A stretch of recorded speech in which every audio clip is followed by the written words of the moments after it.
زه د حکومت څخه غواړم چې معلولینو معاشات زیات د عامه نظم ترانسپورټ سیستم برابر کړي. ځوانانو لپاره د کار زمینه برابر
ننګرهار د افغانستان لومړی درجه ولایت دی چې 22 ولسوالۍ لري.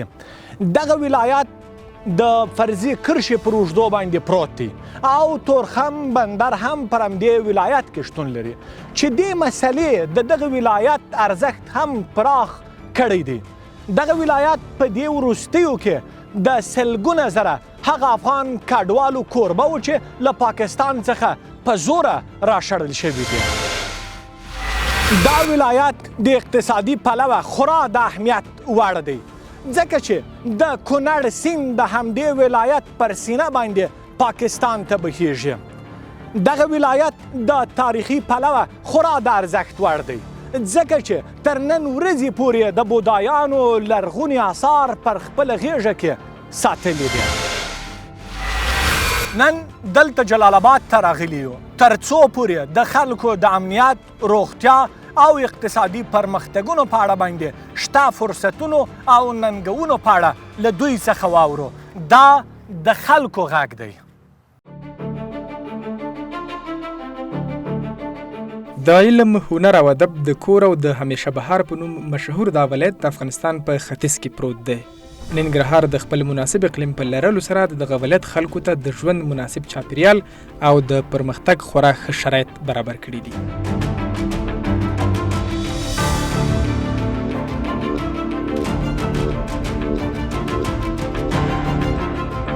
دا ولایت د افغانستان د لومړۍ درجه ولایتونو په قطار کې راځي چې د تورخم مهم اقتصادي بندر هم په دغه ولایت کې موقعیت لري.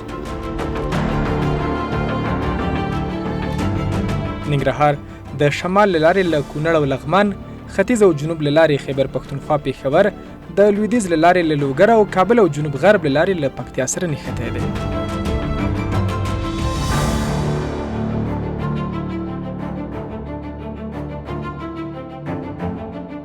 اچین، بټیکوټ، بیسود، پچیراګام، حصارک، چپرهار، خوږیاڼي، دور بابا، درینور، دیبالا، رودات، سرخرود، شیرزاد، شینواري، کاما، بټیکوټ، کوز کونړ، ګوشتا، لالپور، مومندره او نازیان د ننګرهار ولسوالۍ دي چې تر ډیره یې خلک په کرنه بوخت دي.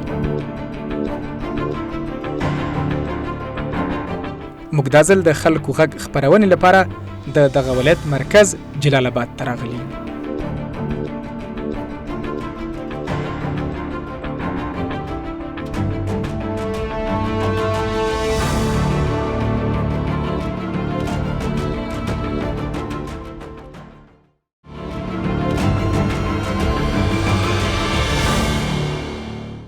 د ټولنیز درنو لیدونکو دلته راغلي یو ننګرهار ته او د خلکو غږ خپرونه. په دې خپرونه کې به تاسو ته د حکومت او ولس ترمنځ مخامخ بحثونه واورئ.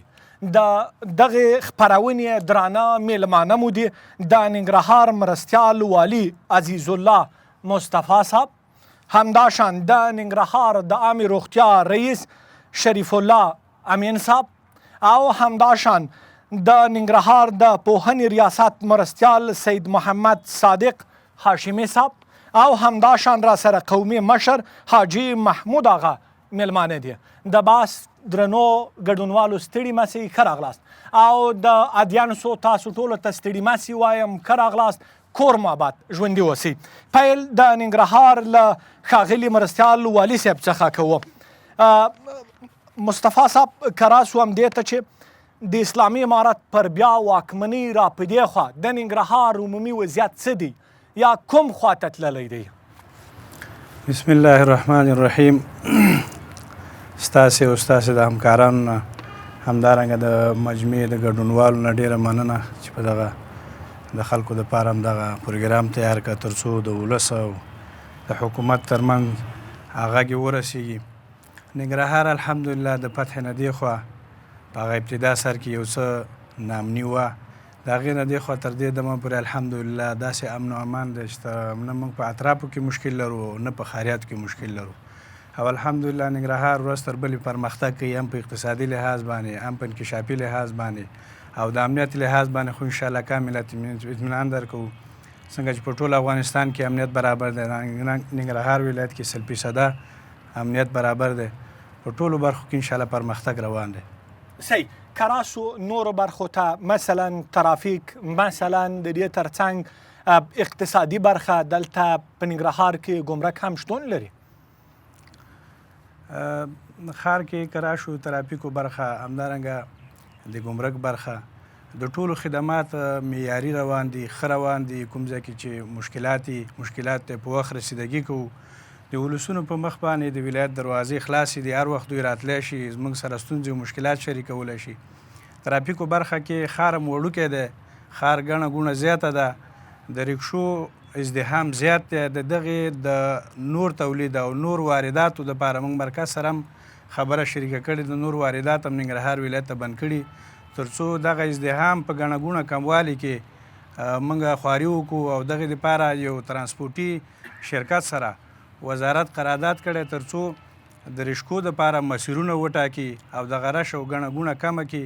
همدارنګه د ګمرک دغه کومه وداني چې دلته نږدې وه دا انتقال شوې د سرخدیوال ته چې هغلته تقریبا په سلهاوو جریبه ځمکه ورته انتخاب شوې ده او عملا هلته خدمات پیل کړي دي. نو خدماتو کې انشاءالله کومه ستونزه نشته، که بیا هم چا سره ستونزه او مشکلات وکولی شي چې راشي شریک کړي. ستاسې د میکرافون د لارې موږ سره شریک انشاءالله موږ آماده یو چې هغې ستونزې ته رسیدګي وکړو. د ولس سره مو روابط څه ډول دي؟ نو ولس او موږ خو شریک یو سره، زموږ نظام او ولس دا یو لاس دی. د ولس سره روابط داسې دي لکه د یو کور خلک. نو ولس هر کله کولی شي موږ ته راشي او موږ هم هر کله کولی شي ولس سره کینو، خلاصه فضا کې خپل مشکلات سره شریک او هغې ته د حل لاره پیدا کړو. ولس ته مو دروازې څومره پر مخ باندې پرانیستې دي؟ ولس نو انشاءالله هغه به تاسو ته ولس ووایي او د امارت او د ولس ترمنځ خنډونه نشته، دروازې نشته، د هر وخت راتلی شي مشکلات او ستونزې شریکولی. تاسو مخکې امنیت ته هم اشاره وکړله. ننګرهار یو له ستراتیژیکو ولایتونو څخه دی، امنیتي وضعیت ته په عموم کې که یو کتنه وکړو څه بیانوي؟ ننګرهار ولایت تقریبا تر ډیره سرحدي ولایت دی، د پخوا په پرتله باندې امنیت یې بیخي برابر دی. د ښار نه که اطرافو ته تاسې لاړ شئ نو انشاءالله تاسې به وګورئ د خارجي ملکونو په سطح باندې ننګرهار ډیر امن دی. یقینا خارجي ملکونو کې به پیښې کېږي خو ننګرهار کې که پیښه وشي معاجل رسیدګي کېږي د امنیتي ارګانونو لخوا نه. انشاءالله ولسونه هم په دې خبره باندې ګواه دي او ننګرهار ته چې څوک راشي هغه د امن احساس کوي او امن انشاءالله دایمي دی. کوشش کوو چې امن هم څوک خراب نه کړي. کور دی آباد. مننه. شریف صاحب تاسو ته درځو. که راشو مشخصا عمومي وضعیت معاون صاحب اشاره ورته وکړله، که راسو د روغتیا برخې ته، روغتیا برخه کې ننګرهار په څه وضعیت کې دی؟ بسم الله الرحمن الرحیم. د ننګرهار شریف ولس او تاسو ته چې داسې برنامې تیارې کړي د ولس په مخ باندې چې د ولس اواز تر مسؤلینو پورې ورسېږي، د موږ پوره مننه کوو. بیا هم غواړو چې داسې پروګرامونه نور هم برابر شي او د ولس او د مسؤلینو په مخامخ خبرې سره وشي. ننګرهار کې تاسو له بهتره پته ده چې په ټول افغانستان باندې صحت کارونه د ډېر وخت دپاره ویجاړ وه. صحت دپاره ډېر کارونه نه وه شوي. په دې وطن کې بمبارونه وه، مشکلات وه، جنګونه وه. نو کله چې امارت اسلامي راغله د صحت دپاره ډېر زیات کار خصوصا په ننګرهار کې وشو. ډېرې ودانۍ ورته جوړې کړي، معیاري وسایل هم پیدا کړل، او لرې هغه ولسوالیو کې چې هغلته روغتیایي مرکزونه نه وو، هغلته روغتیایي مرکزونه موږ ایجاد کړل، هغلته مې وړه د خلکو ته رسیدګي وکړله او دوايانې مو ته پیدا کړي، ډاکټران مو ته پیدا کړل. د هغې په ظرفیت کې هم کوشش وکړو چې ولس ته موږ ښه بېکیفیته ښه خدمات وړاندې کړو. صحیح. شریف صاحب، دا اوس په ننګرهار کې څومره فعال کلینیکونه لرئ چې خلکو ته خدمات وړاندې کوي؟ په ننګرهار کې اوس 261 کلینیکونه موږ لرو چې دې کې برحاله ډاکټران موجود دي، نوکري ورکوي، د خلکو خدمات کوي او تر ډېره حده پورې د خلکو ته رسیدګي کړې ده هغو ځایونو ته چې کوم ځای کې کلینیکونه نه وه رسیدګي وکړه. بل تاسو ته بهتره معلومه ده چې ننګرهار سرحدي ولایت دی، په دې باندې د مهاجرینو بوج هم راغللو، نو خامخا د مهاجرینو د بوج د راتګ د وجې نه ډېر خلک ننګرهار داسې یو ولایت دی چې ډېر خلک کوشش کوي چې په ننګرهار کې پاتې شي، تعلیم دلته وکړي، زده کړي او دلته. دلیل څه دی د دې مسلې؟ جالبه ده. نو ننګرهار یو علمي مرکز دی، هر څوک غواړي چې خپل بچي کور دلته پاتې کړي او دلته زده کړه وکړي، دلته موسم وګورئ، هوا وګورئ، دلته د خلکو ډېر خلک دلته کوشش کوي چې خپل اقتصادي ژوند هم دلته برداشت کړي او خپل تعلیم دلته وکړي. نو دلته 80% 80% مهاجر دلته پاتې شول. نو چې کله 80% 80% مهاجر پاتې شو، ننګرهار خپل ورسونه هم ډېر کافي تعداد خلک دي، د ټولو ولایتو خلک دلته دي، خصوصا د مشرقي څو ولایتو خلکو اکثره دلته دي. نو دې وجې نه د مهاجرو د بوج د وجې نه کلینیکونو باندې تاثیر یې غورځولی دی. بله، د مشکلاتو په باره کې به حتما بحث ته راځو. اوس د خدماتو په برخه کې څومره هغه خدمات مو معیاري دي؟ نو اوس په الحال دپاره موږ خدمات خو انشاءالله په اکثره کلینیکونو کې معیاري خدمات دي. شفي نوکري شته، متخصصین هم شته دی، او زمونږ د شفي 4 ساعته خدمات شته دی. او هغه تاسو ګورئ ترافیکي پوښتنه تاسو مخکې معاون صاحب نه وکړله، موږ ترافیکي پیښې ډېرې په د کابل په دولي لار باندې ډېرې پیښې لرو. هغه اکثره پیښې قربانیان دلته موږ ته راوړل کېږي او موږ دلته معالجه علاج کوو. کور دې آباد. مننه. هاشمي صاحب، تاسو ته راځو. پوهنه لکه څنګه چې شریف صاحب ورته اشاره وکړله، ننګرهار د علم ټاټوبی دی. په دغه ټاټوبي کې د علم برخه په څه ډول باندې ده؟ بسم الله الرحمن الرحیم. اول تاسې ته او بیا ټول ولس ته او د زمونږ قدرمن والي صاحب او د صحت رئیس صاحب او همدارنګه مخور او قومي سپین ږیري، السلام علیکم ورحمت الله وبرکاته. وعلیکم السلام. تا خو ماشاءالله یو ډیره بهترینه پوښتنه دی وکړه، او ننګرهار چې دی د علم او د ادب په زانګو باندې مشهور دی، او هغه وجه هم دا ده چې دلته تعلیمي کچه او سویه د علم هغه الحمدلله په هر بخش کې، که هغه په عصري علومو کې که ډاکټري راواخلو، انجینري راواخلو، تر ماسټرۍ پورې او د هغې نه پورته خلک دلته روزل شوي دي. نو وجه من دا ده چې دلته د ګڼه ګوڼه د خلکو او د شاګردانو هغه ډېره زیاته وي. وجه څه ده؟ تاسو یو دلته د علم زانګو ورته وایي که نه؟ ننګرهار خدمات مو څه ډول دي؟ څومره معیاري دي؟ لله الحمد، فتح نه مخکې د ننګرهار تشکیل چې و 100,000 د ښوونکو د ښوونکو د معارف په برخه کې عمومي تشکیل د خدماتو 100,000. اوس تقریبا 3,415 تنو ته دا تشکیل دا 3,415 کسان دا اضافه شوي دي. نو او مخکې د شاګردانو تعداد چې هغه هم په کمه اندازه باندې و. اوس لله الحمد د شاګردانو تعداد چې دی هغه 8,94,000 ته رسېدلی دی. مخکې څومره و دا تعداد؟ مخکې چې و هغه 15 و د نجونو سره؟ د نجونو سره. او اوس 8,00,000 مجموعي تعداد چې دی د شاګردانو 8,94,000 دی. د عصري زده کړو د دیني زده کړو؟ د عصري زده کړو د دیني زده کړو. او په دې کې د ذکور شاګردان چې دي هغه 15,20,909 شاګردان ذکور دي، او ناس طبقه شاګردان چې دي هغه 3,16,240 نفره دا وناس دي، هم په عصري علومو کې لکه په مکاتبو کې او هم په مدارسو کې. دا مجموعي تعداد مې درته ویلو. نو د ننګرهار الحمدلله مکاتب هم په پراخه پرتله باندې دي او مدارس هم په پراخه دي.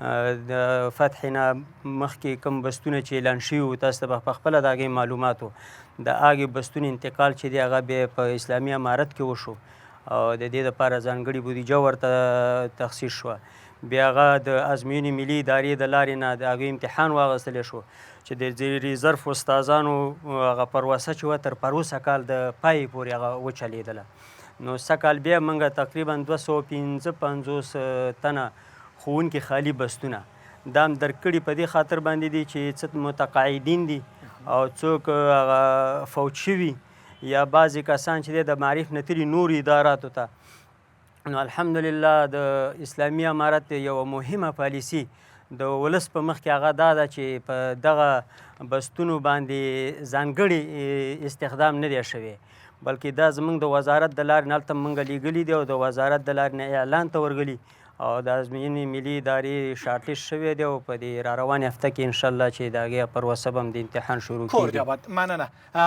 محمود جان آقا صاحب تاسو ته درځو د ولس او حکومت یا چارواکو ترمنځ وضعیت په څه ډول باندې دي اړیکې څومره سره نږدې د دروازې څومره پرانیستې دي یا په ټوله کې ولس څومره راضي دی مننه جناب محمدي صاحب تاسې نه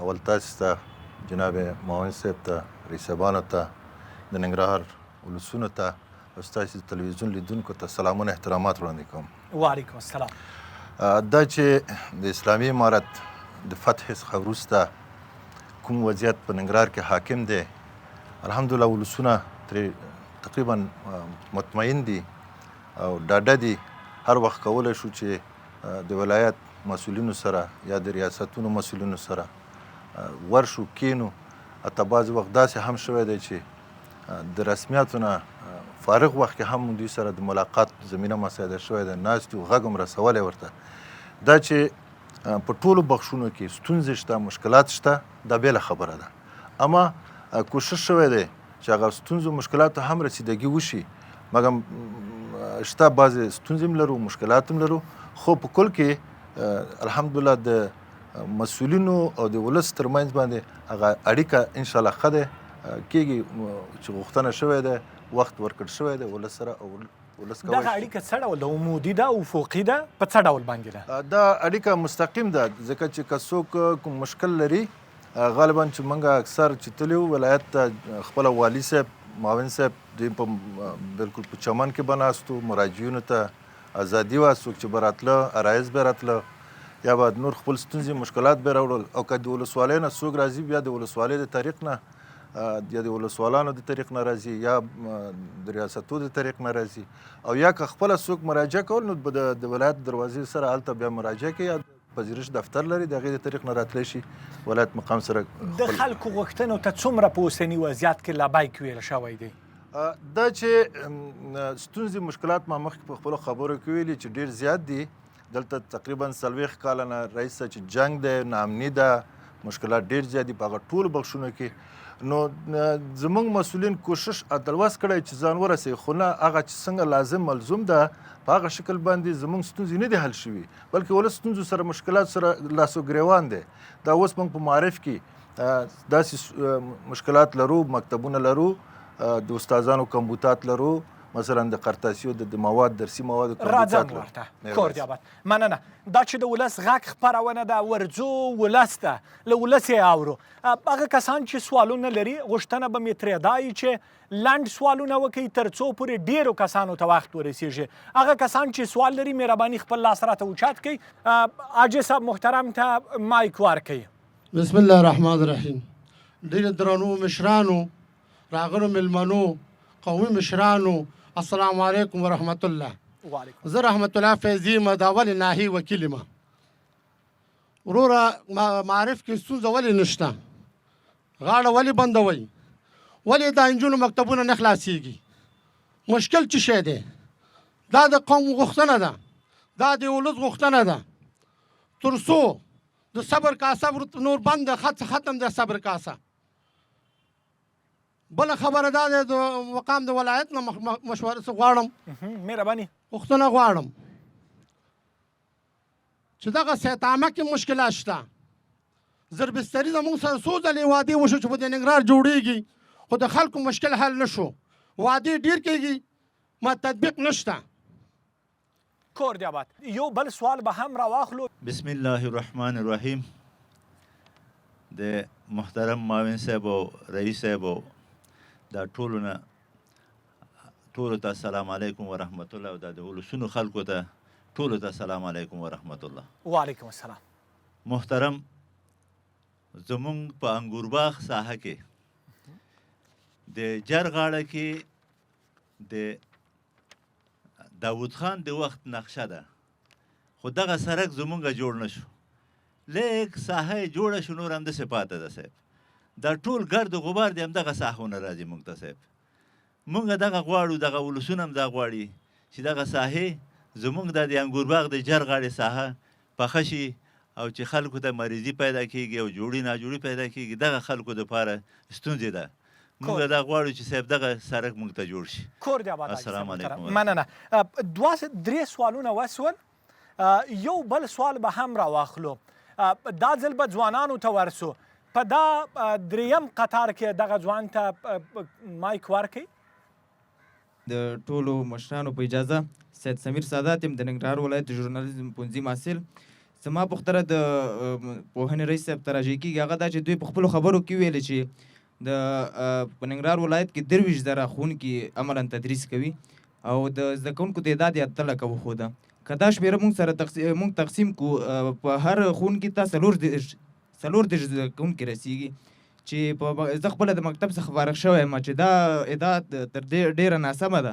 په مکتبونو کې د 34 څخه بار صنف کې تعداد ډېر زیات وي، حد اقل 80 او 80 کسانو ته رسېږي. کور دی آباد. مننه. که مو خوښه وي همکارانو د دې ځوابونه به واخلو، بیا به بیرته ولاړ سو. هاشمي صاحب تر ډېره پورې سوالونه تاسو ته راجع دي. مهرباني لومړی سوال د وکیل صاحب و. دا چې مخکې ما تا ته ویله چې مخکې د فتح نه تشکیل په یو قسم باندې و او بعد الفتح تشکیل اضافه شوی.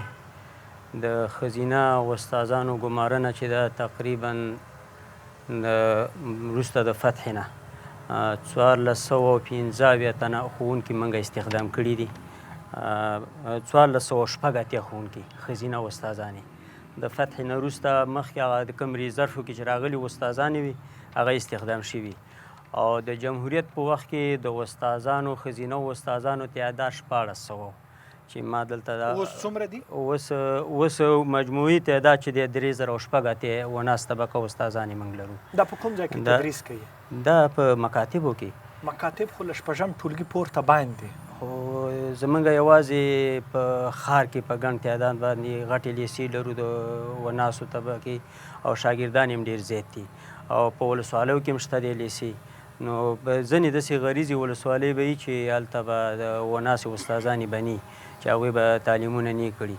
په هغې کې به اوس هم تر 6 صنفه پورې هغه نارینه ښوونکي زده کړې کوي. او راغلم د دغه رور د پوښتنې په ځواب کې چې دا فیصدي د استادانو وښوده. نو دا موږ په خپل هم دا کټګوري موږ تقسیم کړې ده. 45% کټګوري راځي او حالا کې چې هغه په تعلیمي نصاب کې چې حد اقل تر 500 پورې وي. خو یوه لویه بدبختي دا ده چې د ښار امیر دلته ناست دی، په خپل هم په دې دغې کې مجلس کې ناست دی.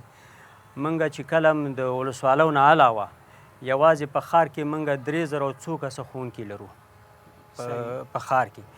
نو چې کله موږ دا د خدمتیتوب پروسه چلو د ښار کې زموږ سره ښوونکي اضافه دي، خو چې بیرته یې نورو ولسوالیو ته یې ورلیږو یا معمولي د یوې لیسې نه اضافه کوو بلې لیسې ته. بس زما پورې او د مرستیال والي صاحب پورې او د سید حمید رئیس پورې داسې ډېر زیات ملګري راواسطه کوي چې دغه سړی ډېر بیچاره دی او پلانکې تکلیف هم لري او بیستانکې تکلیف هم لري.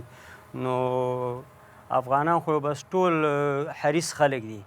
نو که چیرته واقعي موږ درک او احساس وکړو او دغه ځان سره فرض کړو چې یاره واقعي زه د ولس لپاره خدمتګار جوړ شم، که هغه زما وظیفه په موړګه کې هم پکار ده چې ورشم ورته، او که زما وظیفه دلته په نږدې ځای کې هم پکار ده چې ورشم. نو زموږ د استخدام چارې الحمدلله هغه برابر هم دي او ځینې ستونزې به همدغه وي چې بعضې مکاتبو کې که ښوونکي کم وي او خدمتیتوب کېږي خامخا څه واسطې ماستې دا شیونه به کوي خو د د هغې وکیل باوجود موږ د ورسره وکیل دغه نه صاحب کوو. سوال فکر کوم چې ځواب نشته. نو د وکیل صاحب کومه پوښتنه چې د هغه خو د امارت عمومي پالیسي ده او د مشرتابه پورې تړلي انشاءالله العزیز په خپل وخت و زمان باندې زموږ او ستاسې دا هیلې او ارمان الله پوره کړي. کور دبت مننه. رابسو رئیس صاحب د ساعتامې ته شریف صاحب سوال مو واورېده؟ وکیل صاحب ډېره ښه پوښتنه وکړله. دا د ننګرهار د شریف د ټولو ولسونو دا غوښته ده. د ډېر وخت نه دا ارمان و چې دغه کمپلیکس کوم مخکې د جمهوریت کې کوم کار پر شوی دی د پاتې دی د تکمیل شي او سرته ورسیږي. زمونږ جناب والي صاحب ډېر په دې ولس او په دې خلکو باندې مین سړی دی. هغه ته موږ د مسؤلین ورغو ته کېناستلو د دې کابل د لوی لارې او د سړک او یا د کمپلیکس غوښته موږ ته نه وکړه چې دا د ننګرهار د ولسونو غوښته ده. په دې دوو پروژو کې موږ سره ته د زړه نه کومک وکړه. هغه سره لاړو تر رئیس الوزرا پسې تر امیر المؤمنین پسې دغه کمپلیکس منظور شولو. دې ته خپله بودیجه منظور شوله. 544 میلیونه بودیجه ورته مخته شوله. ممکن په د لنډ وخت کې هغه د سړک کار ولدلو افتتاح شو هغې باندې کار شروع شوی دی. په د لنډ وخت کې کمپلیکس باندې کار شروع شي. د خپله بودیجه مخته شوې ده. موږ ته مراحل مکمل ټول خلاص شوي دي. قرارداد هر څه خلاص شوي. لنډ وخت کې انشاءالله په دې باندې کار شروع شي. د خلکو ته ډاډ ورکوي چې دا زر بستریز روغتون به جوړیږي؟ نو انشاءالله موږ له خو مکمل ته مراحل شوي کاغذونه هغه شوي دي پیسې ورته مخته شوي دي. مشرانو خو موږ له مکمل ټول اطمینان راکړی چې د لنډ وخت کې په دې باندې کار شروع کېږي. ستونزې تر اوسه پورې څه وي چې دا نه دی جوړ شوی؟ ستونزې وي خو پخوا ستونزې وي چې دې دپاره بودیجه نه وه پیسې وې نه وي مخکې وي چې کله موږ په دې باندې اقدام وکړو موږ منډه وویله بیا ستونزه پکې نه وه. موږ سره مشرانو خپله ملا برادر خو نه راغلو د کمپلیکس له وختلو دې نه لیدنه وکړله. موږ له پوره اطمینان راکړلو چې دې دپاره زه بودیجه پیدا کړم. اوس دې دپاره بودیجه مختص کړې ده. انشاءالله په دې باندې کار شروع کېږي. ولس ټول ولس ته موږ اطمینان ورکوو چې انشاءالله په د لنډ وخت کې به تاسو ووینئ چې دې باندې کار شروع شي او افتتاح شي. لنډ وخت معلوم نه دی؟ نو کال نوی دی. دا کال ختم شو. نوي کال را شروع کېږي. په نوي کال کې به دې باندې په نوي کال کې د دې هیله شته چې دا کمپلیکس او انشاءالله بالکل به دې باندې هیله شته. ولسه په نوي کال کې به د زربستریز روغتون کار شروع کېږي انشاءالله. راځو تر څو دمې ته وخت پاتې ده جناب معاون صاحب د والي څخه هم سوال به د دمې څخه وروسته ځواب کو. سمه ده؟ درنو لیدونکو اوس هم لنډه ده.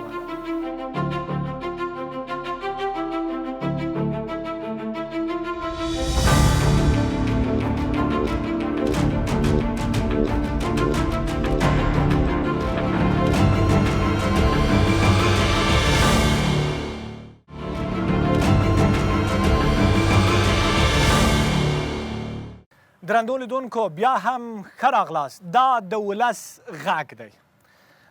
راځو جناب مصطفی صاحب ته. مصطفی صاحب حتما مو د حاجي صاحب سوال واورېده. ځواب مو څه دی؟ د حاجي صاحب سوال مې واورېده. د انګورباغ د جرغاړې د سړک د پخولو غوښتنه وکړه. تاسو ته بهتره معلومه ده ننګرهار پرنفوسه ولایت دی او بیا مرکز کې ازدحام ډیر دی. په جلال آباد ښار کې تر ډیره اندازه پورې د ځمکو غصب شوی دی چې په هغې ساحه کې بیا دولت خدمات نشي وړاندې کولی. البته اوس د امارت اسلامي لخوا نه 80,000 جریبه د شهر جدید دپاره انتخاب شوې ده چې هغې ته به نوی جلال آباد یا نوی هلته به آبادي کېږي. ښاریان به ور انتقالېږي. هغه ساحې چې غصب شوي دي نو هغه ساحې به د غصب نه خلاصېږي. د دوی انتقال به کېږي. بیا به هلته معیاري خدمات وړاندې کېږي. او پاتې شو د دغه حاجي صاحب خبره چې د جرغاړه باید پخه شي. په دغه ځي باندې د شپې زه او ښاروال دواړه یو ځای وګرځېدو او دغه ساحه مې ور په ګوته کړې. البته ډېرې پروژې په دې ښار کې روانې دي. د هابیتات ادارې سره موږ په دې رابطه باندې خبرې کړي دي. هغوی هم څه پروژې پلي کوي په دغه کې. خو وخت کم پاتې ده. دغه نوي کال کې به انشاءالله پروژې پلي شي ډېرې. او بله د داخلي بودیجې د ښاروالۍ نه د هغې نه ډېرې پروژې دغه د عملاً کارونه روان دي او نوې پروژې په ډیزاین کې شته. انشاءالله دغه سړک هغه وخت ما وینا ورته کړې او بیا به یې وکړو. دغه مشکل سره چې دوی مخکې د مشکل نه مې انشاءالله خلاص شي. کور د آباد انشاءالله جوړیږي. کور د آباد مننه. بیا هم راځم دورې به زه پوښتنې وکړم بیا ولس ته ورسو. رئیس صاحب د عامې روغتیا رئیس صاحب څخه ښځینه برخه د طبابت په برخه کې افغانستان یو له هغو هیوادونو څخه دی چې د میندو او ماشومانو مړینه پکې خورا زیاته ده. په دې برخه کې تخصص او تجربه څومره در سره ده؟ د تخصص باره کې چې تخصص کله شروع شوی دی په ننګرهار کې د فی الحال تخصص کې موږ خپله اوس هم 26 زنانه چې هغه تخصص برخه کې تخصص کوي په عملي تخصص باندې لګیا هدف مې دا دی چې څومره متخصصې ډاکټرانې در سره دي؟ تقریبا موږ سره په د ټولو ولسوالۍ کې سل د پاسه ښځینه ډاکټرانې موږ سره متخصصین په دې شفاخانو کې شته دی. ښه، او خدمات څنګه دي د ښځو په برخه کې؟ خدمات خو د مور او ماشوم په باره کې تاسو ته بهتره معلومه ده چې زمونږ د حوزوي شفاخانه په د داود خان او د ظاهرشاه په وخت کې چې کوم وخت کې جوړ شوې ده کم نفوس دله جوړ شوې ده، اوس نفوس زیات شوي دي. زمونږ د ماشومانو بستر 160 دی، موږ بستر کړي دي 300 ماشومان بستر کړي دي. هماغه خبرې ته بیا راځو چې که موږ کمپلیکس جوړ شولو زمونږ د ټول مشکلاتو کې حل کېږي. زمونږ د ماشومانو د مور او ماشوم مشکلات ټول په دې کې حل کېږي. ولې چې دلته د خلکو ازدحام ډېر د ټولو ولایتو خلک دلته راغلي دي په شمول د مشرقي د دغو ولایتونو. دا ولایت ګرم ولایت دی، ډېر خلک دلته راغلي دي، نو ډېر خلک بیماران دلته دي. زمونږ نفوس زیات دی او نفوس چې زیات دی بستر هم کم دی، نو بستر موږ له 300 بستر نور ارتقا کړې ده چې موږ صرف د دې لپاره ځای پیدا کړو انشاءالله په راتلونکي کال کې موږ.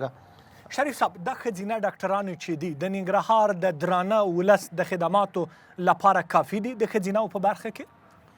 دا ښځینه ډاکټرانې کمې دي. موږ په ښځینه ډاکټرانو کې کافي نور هم ضرورت لرو. موږ پیشنهاد کړی څه منظور شوي دي او څه نورو د نوي کال دپاره موږ ټول پرسونل 1500 پرسونل ننګرهار د حوزوي شفاخانې دپاره غوښته دی. اوس په حوزوي شفاخانه کې موږ 200 پرسونل لرو ډاکټرانې. موږ تعداد کم دی، نوي کال دپاره منظوري راکړې ده، نوي کال دپاره موږ له نوره منظوري ورکوي. کور دی آباد. مننه. مصطفی صاحب، د ننګرهار یو له ستراتیژیکو ولایتونو څخه دی.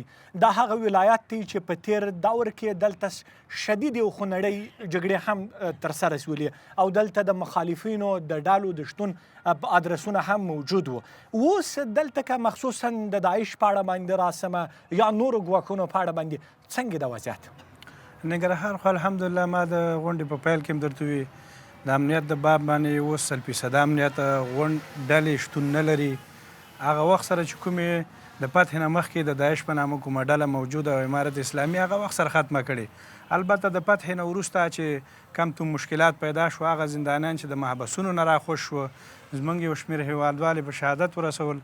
امارت اسلامي د هغوی مقابل کې پرېکنده اقدام وکړ، د خپل عمل په سزا یې ورسول او تقریبا ډېر تعداد بندیان هم دي چې هغو سره به انشاءالله شرعي محکمه کېږي. ننګرهار نن سبا وخت کې یوه ډله هم شتون نه لري، یو قسم نامنیم شتون نه لري او دغه د امن مسله ټول ولس ته معلومه ده. انشاءالله دې کې به کومه خبره داسې نه وي چې هغه موږ مبالغه کوو. که یو څوک د شپې یا د ورځې د ننګرهار 22 ولسوالیو ته سفر کوي مشکل نشته؟ چې د ننګرهار اطرافي او ولسي سیمې خو پرېږده، که غریزو سیمو ته څوک ځیم د شپې خو بیخي مشکل، د ورځې خو بیخي مشکل نشته. هلته د شپې هم سفر کولی شي. دغه ولسونه چې زموږ ناست اکثره د اطرافو نه راغلي دي، دوی ته ښه وضعیت معلومیږي. البته جنایي پیښه به یې ونیمه کېږي، د هغې دپاره حکومت لاس په کار کېږي او وخت سره عاملین پیدا کېږي او د قانون منګولو ته سپاره کېږي. کور دی آباد. مننه. رابه شو هاشمي صاحب ته. هاشمي صاحب، پوهنه مهمه برخه ده، لکه څنګه چې درنو ولسونو هم دې ته اشاره وکړله. تاسو د پوهنې په برخه کې قرطاسیه او د دې ترڅنګ ودانۍ د ښوونځیو په څه وضعیت کې دي؟ دا چې د افغانستان خو د صدې کال بیت الخریب وران کور دی. د معارف په برخه کې خو ستونزې او مشکلات شته دي خامخا، خو بیا د هغې باوجود هم تقریبا موږ 19 بابه مکاتب د غیر دولتي مؤسساتو نه کمپلیکس دا جوړ کړي دي بعد الفتحه په مختلفو ولسوالیو کې. هغه په دې معنا باندې چې فرش او ظرف او اداره او ټول سیستم یې هغوی برابر کړی دی چې یو مکتب په جمهوریت کې تقریبا 3-4 وارې به هغه پیسې د سیوۍ وتلي دي او اوس د یونیسف ادارې د خوا نه هغه مکتب ویله اوس تکمیل شو او نو ستونزې خامخا شته او بل د کتابونو کمبود مخکې ډېر زیات و. نو اوس تقریبا موږ په غټه پیمانه باندې کتابونه ننګرهار ته انتقال شوي، خو د هغې باوجود 1,15,000 کتابونه موږ د کمښت سره مخامخ یو چې د وزارت نه غوښتنه کړې ده په راروان کال کې به یې راکوي راته. جواب څه و درته د وزارت؟ مثبت دی، په راروان کال کې، راروان تعلیمي کال کې به انتقالېږي د خیره. یعنې په راروان کال کې به تعلیمي کال کې کتابونو ستونزه حل سي؟ حل به شي انشاءالله. صحیح. او د سرپناه مسله د شاګردانو ډیری زموږ راپورونه دا دي چې تر شنه اسمان لاندې ماشومان زده کړې کوي، باران سي وریځ شي بیا نو هغه کورونو ته ځي. نو یقیني خبره هم ده د ستونزې او مشکلات شته، ډېر مکاتب به داسې وي، خو د هغې دپاره مونږ کوشش هم دا دی. نو زمونږ په مجموع کې مکاتب ټول چې دی هغه 1502 مکاتب لرو. نو دې لیسا ابتدایه متوسطه. نو په دې کې تقریبا داسې ووایه چې یو 900 بابه مکاتب به زمونږ همدغسې د ځینې ستونزو او مشکلاتو سره به مخامخ یعنې سرپناه نه لري 900 بابه 900 بابه چې تر نیمایي زیات دي. دا چې سرپناه بعضې لري کفایت نه کوي، بعضې بیخي نه لري. خو د دې ستونزې او مشکلات زمونږ خو اوس وضعیت تاسو ته په خپله معلومه ده، انکشافي بودیجه د مکاتبو دا نشته او په ترمیماتو کې بودیجې راځي او وخت په وخت باندې هغه مصرفیږي په خپل وخت. کور آباد هاشمي صاحب، اوس به محمود جان آغا صاحب ته ورسو. ولس د کار برخه کې، ولس د کار وظیفې ترلاسه کولو په برخه کې څومره کولی سي چې عام خلک وظیفې ترلاسه کړي په ننګرهار کې؟ مننه جناب حبیب صاحب. دا مخکې دواړه رئیس صاحبانو د نوي کال خبره وکړه چې نوي کال کې به انشاءالله کارونه شروع شي، وعدې شوي دي. که د صحت په بخش کې مونږ فکر وکړو نو زمونږ مشکلات ډېر زیات دي. دا یو معلومه خبره ده چې ننګرهار د یو ستراتیژیک ولایت دی، پر نفوس ولایت دی او دلته د نورو ولایتونو خلک هم ډېر زیات میشته دي. په ضمن کې چې کوم مهاجرین د پاکستان څخه راغلي 80% مهاجرین په ننګرهار کې پاتې شوي دي. په حوزوي شفاخانه کې زمونږ لکه چې رئیس صاحب خپل هم دې ته اشاره وکړه، اته موږ مریضان ډېر په بد حالت کې دي، یعنې په دې معنا چې بستر خونې نه لرو، د دوا کمبود لرو. دا چې دوی کوشش کوي منډې وهي، الله دې دوی ته خیر ورکړي، اما دا کفایت نه کوي د ولس دپاره. همداسې د هغه ځوانانو په جذب کې موږ لا تر اوسه پورې مکمل کارموندنه نه ده شوی چې موږ نوي مقرریانې وشي په نورو بخشونو کې وشي. هغه که په مقرریانې دي تشکیلاتو کمبود دی، په تشکیل کې کم دی، ځکه د ولس غوښتنه دا ده چې تشکیلات زیات شي، ځکه د ننګرهار پر نفوسه دی، د نفوس په تناسب باندې باید تشکیل ورته اضافه شي. هغه که په معرف بخش کې دی، هغه که په صحت عامه کې دی. همدغه راز که موږ په لرو پرتو ولسوالیو ته لاړ شو، هلته هم موږ زموږ هم په معرف کې موږ دا ستونزه لرو. مکتبونه به زموږ سرپناه نه لري، معلمین به هلته نه وي. که معلم شته دی نو د شاګردانو کفایت نه کوي، هلته به تعداد به کوي. او همدغسې په صحت کې چې کوم په لرې پرتو ولسوالیو کې یا غریزو ولسوالیو کې چې کوم کلینیکونه دي، په وخت سره هلته دوا سپلای کېږي نه، دوا رسیږي نه. ډاکټران هلته موجود دي، اکثر ډاکټران خدمتیان دي، لکه چې مخکې دا خبره یاده شوه، مشکلات پکې شته دی. غوښتنه هم دا ده دا یوازې په امارت باندې نه کېږي، زما غږ په ټولو هغه بهرنیو مؤسساتو باندې دی، په ملل متحد باندې دی، په یونیسف باندې دی، چې په WHO باندې دی، چې دوی ځکه چې تاسې پوهېږئ چې د هوا اقلیمي بدلون تاثیرات په ټوله دنیا باندې ننګرهار هم د هغې نه مستثنا نه ده. دلته نوي امراضونه را روان دي، نوي مرضونه پیدا شوي دي، اوړی را روان دی، د اوړي په موسم کې دلته نور مشکلات هم شته. نو زموږ غوښتنه دا ده د ملل متحد د مؤسساتو څخه چې د خلکو دپاره د دوا پاشۍ پروګرام جوړ کړي او د دوا د کلینیکونو دپاره دوايانې په وخت او زمان سره ورسي او تعداد ډیر کړي. مننه. کور آباد بیا هم راځو ولس ته. په دا دریم قطار کې دغه زموږ حاجي صاحب سپین ږیری دی، لومړی به دته نوبت ورکړو. همکارانو مایک ورکړئ. اعوذ بالله من الشیطان الرجیم، بسم الله الرحمن الرحیم. عباد مومند ما د مومندرې د ولسوالۍ یو فقیر او ملنګ سپین ږیری. اوله مسله زمونږ په ننګرهار کې چې دا هغه د یخ د فروشۍ موضوع ده. دلته هر کالي دا تیر کال هم دا کار وشو، زمونږ یخ په قرارداد باندې ورکول کېږي. زه مثال کې خپله ولسوالي راخلم، خو د دې معنا به دا نه چې یوازې زما ولسوالي ده، د ټول ننګرهار خبره کوم. زما ولسوالي سږ کال په 43 لکه افغانۍ باندې بولي شوې ده، قرارداد شوې ده. مننه د وخت راکولو نه توجه هم ډېره زیاته. مننه. دا څنګه حاجي صاحب ته بیا هم له ټولو خواهشان عذرا درته وایم چې یو سوال وکئ. عبید الرحمن د اتمې ناحیې د ولسونو د ښاروالۍ د مشاورتي بورډ استازی. مهرباني. عزتمن معاون صاحب، عزتمن رئیس تعامې او معاون د معارف صاحب او قومي مشر او تاسو محترم ټول ټیم ته یو ځل بیا السلام علیکم ورحمت الله وبرکاتو. وعلیکم السلام. زمونږ د مشرقي بالخصوص د کامې، د ګوشتې، د خیوي، درینور او د دوه ولایتونو د کونړ او د نورستان ستونزه ده.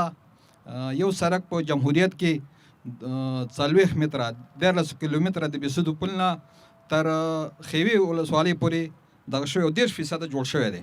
10% کارونه شوي دي.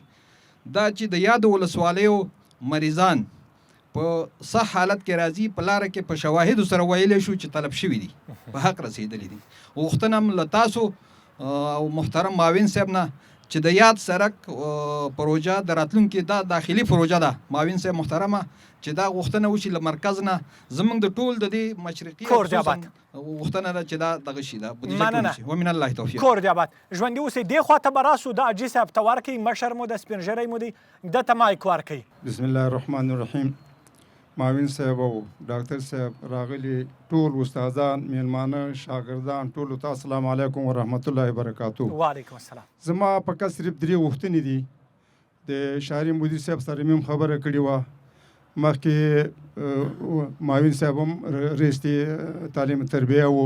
اول زمونږ نمرې د استادانو په بارآباد کې راکول شوي وي چې ټولو ته معلومات یې 1800 نمرې توزیع شولې. کوم وخت چې اسلامي امارات راننوتلو نو مقصد هغه په ځای باندې پټه په ولاړ دي.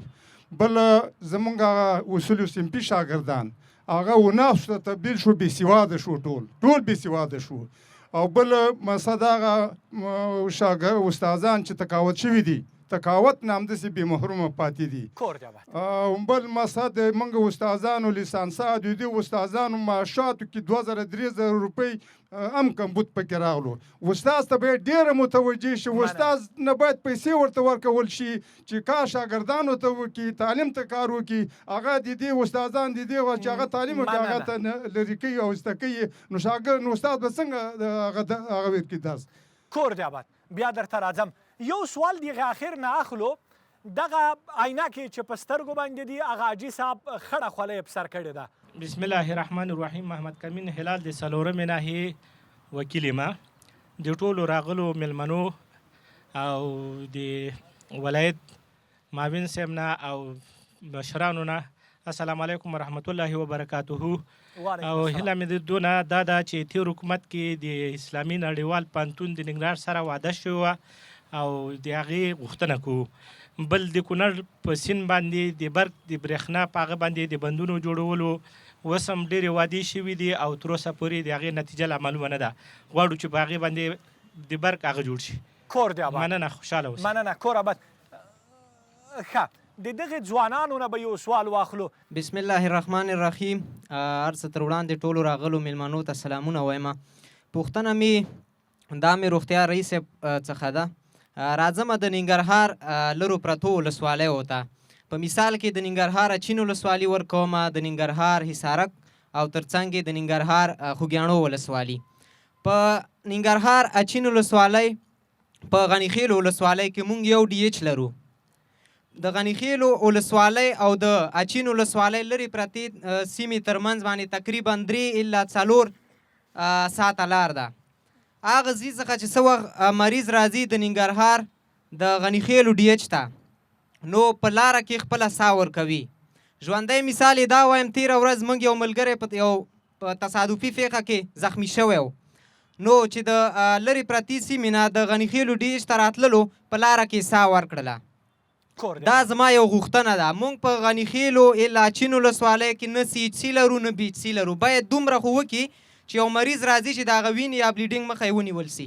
مننه. کور آباد.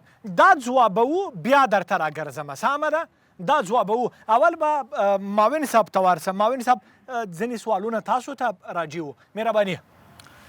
مومن صاحب د یخ د قرارداد خبره وکړه، نو ښاروالۍ او دلته مختلف ادارات خپل اصول لري.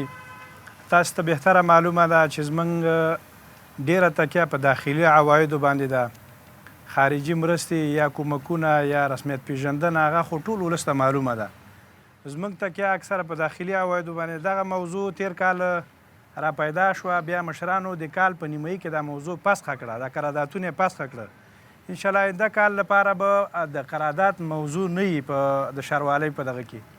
او د یختې فابریکې نه چې په کومو اصولو باندې نرخ وړي هغه به هلته انشاءالله هغې طرزالعمل طریقه جوړېږي، په هماغه نرخ باندې هغه د قراردادي ګټه به په نظر کې نیول کېږي، د هغې نه وروسته به هلته توضیح کېږي. پاتې شو د ښاروالۍ د خوا د قرارداد هغه موضوع تیر کال پسخه شوې ده، را روان کال کې به انشاءالله نه وي. صحیح. بله مسله یې د سړک مسله وه او دغه ځمکو وه، د سلطاني ځمکو مسله وه. بله یوه موضوع د خارجي مرز حقوقي موضوعاتو په باب کې د محکمې غوښتنه ده کوله. دغه موضوع به انشاءالله موږ محاکمو سره شریکه کړو، دغې ستونزې له به یوه حل لاره پیدا کړو. بله خبره د غصب موضوع هغه ځمکې چې هغه دولتي اسناد لري، بانکي زمین اسناد لري، نو هغه د دولت ملکیت دی. دولت کولی شي چې په هغې باندې یو پلان تطبیق کړي، هغه په قرارداد ورکړي. هغه ځمکې چې د اشخاصو دي او د خلکو دي، قوالي لري یا پدري ورپاتې دي، هغې سره هېڅکله دولت کار نه لري. کومې ځمکې چې ثابتې دي او د دولت اسناد موجود دي، هغه دولت اختیارمند دی، هغه بیا نو ډېر په ناچیزه شي باندې بېرته هم دې ولسونو ته په قرارداد ورکوي تر څو د دولت عواید هم طلب نه شي او دوی ته د کار زمینه هم برابره شي. او وروستۍ مسله دا د سړک وه. بله د دامان د 40 متره سړک موضوع وه. د دامان د 40 متره سړک موضوع تقریبا 10 ورځې مخکې والي صاحب مرکز ته تلو، ما یو پیشنهاد ولیکه، په هغې کې ما 2 سړکونو غوښتنه کړې وه. یو د شیخ مصري سړک چې هغه خلک هم ډېر د ستونزو مشکلاتو سره مخ دي، چې هلته د پیر شادي ساق کیلاني صاحب نومرو باندې یو ښارګوټی جوړېږي د مهاجرینو لپاره، او بل د دامان د 40 متره سړک. نو والي صاحب په خپل لاس رئیس الوزرا ته دغه پیشنهاد تسلیم کړی دی، انشاءالله د هغې به مې وکیسره معلومه شي. نمرې به د پوهنې رئیس صاحب ځواب ورکړي که دې خوښه وي. نړیوال پوهنتون مهرباني. د نړیوال پوهنتون موضوع دلته د لوړو زده کړو وزیر راغلی و، هغه نه چې موږ اورو انشاءالله هغه موضوع دوی د خپلو اجنډاو په هغه سر کې نیولې ده او خبرې روانې دي. د دغه تقریبا یو عربي هیواد مصارف او د جوړېدا چارې هغه په مخ باندې هغه دوی په نظر کې نیولي، نو هغوی سره هم تماسونه روان دي. ممکن هغه موضوع هم حل شي او دغه پوهنتون باندې شروع وشي تر څو د هغې تعمیر او هغې ته همداسې تشکیل موضوع، دغه مشکل به انشاءالله خلاص شي. هغوی په دې باب کې خوشبیني او ښه نظر لرلو، وایي دغه موضوع جریان لاندې ده، ممکنه زر ته زره دغه موضوع هم خلاص شي. د برق مسله، د کونړ د بند مسله، تاسې پوهېږئ چې موږ ټوله تکیه په داخلي عوایدو او داخلي بودیجه باندې ده. د کوشتېپې کانال موضوع هغه زموږ د داخلي عوایدو نه په خارجي مرستو باندې. نو فلحال زموږ په ملک کې لوی اقتصادي پروژې روانې دي، نو انشاءالله نوبت به راورسېږي، دغه د ولسونو دغه ارمان به هم پوره شي او امارت اسلامي دې کار ته ژمن دی انشاءالله چې دغه پروسه هم سر ته ورسوي تر څو دا زموږ وطن آباد او ښېرازه شي. کور دې آباد. شریف صاحب اوس به راسو د ننګرهار دغه غني خیلو ولسوالۍ او د اچین ولسوالۍ ستونزې چې یادې کړل دي، زموږ هغه ځوان و. بسم الله الرحمن الرحیم. زه ټولو ولسونو ته دا اطمینان ورکوم چې زموږ وزیر صاحب په د لنډ وخت کې امیرالمؤمنین ته سفر وکړو، ورغللو د ټول افغانستان دپاره 313 څه د باندې ولسوالیو ته ډیچونه منظور کړه چې هغه دپاره 6 میلیارده روپۍ مختص کړل دي، چې ننګرهار د ولسوالیو دپاره 14 ولسوالیو دپاره ډیچونه هغه مختص شوله. شپږ ولسوالۍ ډیچونه عملا لري او د 14 ولسوالۍ نه لري. په 14 ولسوالۍ کې عملا د 15 ولسوالیو دپاره موږ له عملي کار دپاره اجازه راکړله چې هغې کې سرخود ولسوالي ده، هغې کې لکه ده څنګه یاده کړه سپین غر ولسوالي ده، چین ولسوالي ده، او په دې کې ګوشته ده. د څو ولسوالۍ موږ له اوس عملا لګلي چې په دې که تاسو کار شروع کړئ، قرارداد لې ورکړي او قرارداد نه پاس کېږي، په دې باندې انشاءالله 50 بستره ډي ایچ به جوړېږي چې هغه د ولسونو دغه ستونزې چې د کوم یادې کړې دا به انشاءالله هغې کې حل کېږي او دا ستونزه به نه پېښېږي چې بیا مریض هغه له راوړل کېږي، غني خیلو ولسوالۍ ته راوړل کېږي او دا ستونزه بیا هغې کې حل کېږي. 4 پروژې چې دي هغه زمونږ اوس عملا کار شروع کړی، اوس افتتاح کېږي چې هغې کې شهیدانو میله ده، بټي کوټ ډي ایچ دی او په دې کې د پي وي ډي ایچ مخکینی جوړ شوی دی، لږ کار یې پاتې شوی دی او زمونږ د ریاست دفتر دی چې دغه کې کوم د جمهوریت د وخت نه کارونه تکمیل شوي، لږ کارونه پاس شوي، دا بیا عملا اوس کار په شروع شوی دی. د لنډو ورځو کې بیا هغه ګټې سپارل ته وسپارل شلي او دا مشکل چې دوی کوم مشکل دی دا به انشاءالله په د لنډو ورځو کې دا مشکل حل شي. دغه ولسوالیو ته به 50 بستره یو ډي ایچ منظور شوی دی، هغې باندې به کار شروع شي. کور جبات مننه. رابسو بیا هم معرف ته ځکه د علم په زانګو ټاټوبي ننګرهار کې ناست یو. رئیس صاحب پوښتنې تاسو ته د حاجي صاحب متوجه وې. محترم او قدرمن سپین ږیري او څلور پوښتنې کړي. زه خو به اول درته دا ویم چې ښځینه طبقه هغه ډېر محنت باره وي، د کور په کارونو کې هم ډېر زیات خواري کوي، زیر وباسي، او همدارنګه په تدریسي بهیر کې هم کومه کاکا چې کومه خبره وکړه چې زمونږ د اصول صنفي ذکور شاګردان هغې ته وناسې طبقه ورته استخدام شوي، نو هغه خو تقریبا ما ته د یوې مؤسسې یو رئیس راغلی او راته دا وویله چې دلته د بي بي عایشې لیسه کې د هغې بچیان شاګردان دي او اصول صنفي ورغلي بچیان دي. راته ویل چې یاره پاچا صاحب که چېرته دغه لایحه تاسې بیخي ماته نه کوي، ځکه بچیان مې عملا د شپې په هغه میتودیکي دغه کوي درس کوي، هر یو حرف چې وباسي که نه هماغسې ورسره اواز هم پورته کوي او لاس هم ورسره پورته کوي. خو بیا هم کیدای شي چې د کاکا بچیان هم په کوم مکتب کې هلته که کومه ستونزه او مشکل وي نو چې داسې هغه مکتب راته مشخص کړي، نږدې نه به یې موږ بررسي وکړو چې دغه استادان یې ولې خواري نه کوي. او دویم قدم کې د تقاعد مرحله هغه خو به تاسې به انشاءالله خبر یې ټول ولس خبردار دی چې اسلامي امارت د تقاعد د استادانو دپاره او یا متقاعدینو دپاره هغه یو 3 مرحلې ورته برابري کړي دي. نو د هغې مراحل نه یو خو دا فعلا چې د امارت په وخت کې کم تقاعد چې اوس جمع کیږي مخکې وضع کېدو، نو چې کوم وضع شوی دی او برحال مامورین دي هغوی ته به انشاءالله العزیز د وزارت معارف خپله بودیجه ورته په نظر کې به نیسي او هغه په آینده کال کې ورسره جمع کېږي. او د لیسانس خو په غالبا په جمهوریت کې لکه چې 2000 روپۍ په ابتدا کې وي، بیا وروسته هغه په خپله 1000 روپۍ شوي دي. معاشات بالکل نه دي کم شوي، مسلکي معاشات چې دي د لیسانس اوس هم هماغه 1000 روپۍ دي او هغه د هماغې وخت نه دا سلسله ده او را روانه ده. او د ماسټر دپاره چې دی 2000 روپۍ دي او هغه اوس هم برحال دي، داسې خاص دغه نشته دی. دغه معاشات چې دي دا خو په اعتبار د اسنادو سره دي. یو سړی 12 پاسي یا 14 پاسي هغه په 6 بس کې مقرریږي د معلمۍ په بس کې، یو څوک چې لیسانسي هغه په 5 بس او اول قدم کې هغه مقرریږي. نو دغه مراحل دي، هغه د بیا بستونه خپل امتیازي معاشات دي او په هماغه سلسله باندې پخوانه سلسله را پاتې ده او هماغسې اجرا کېږي. هاشمي صاحب بله مسله یې د نمرو وه چې د امارات پر راتګ سره هغه تاسو ته خو بهتره معلومه ده چې مخکې حالات خو ټول داسې وو چې زورواکي و او غصب و، دا د معلومانو نمرې چې وي انتقال د ځمکو هغه قانوني شکل باندې نه دی شوی. اوس وزارت معارف ته چې ځمکه انتقالیږي یا به د زراعت وزارت نه انتقالیږي یا به د کانال مربوط ځمکه هغه به انتقالیږي، هغه رسمي پروسه هم نه ده دغه شوي تکمیل شوي. نو د همدې وجې نه امیرالمؤمنین چې دی یو باصلاحیته هیئت هم ټاکلی د دې دپاره د غصب د ځمکو دپاره، او ډېرې ځایونو کې دا د معلمان نمرې چې دي انتقال د ځمکې هم نه دی شوی خو ورسره غصب شوي هم دي، ځکه دغه عرایض هم موږ ته شته دی او راجع شوي هم دي. نو چې کله انشاءالله انتقال د ځمکې وزارت معارف ته وشو په مجموع کې په ټول افغانستان کې به دا د خیره شروع کېږي، یوازې په ننګرهار کې نه په ټول کې به شروع کېږي. اوس مجموعي بندې دي ټولې. مننه. کور آباد. درنو لیدونکو اوس هم لنډه ده.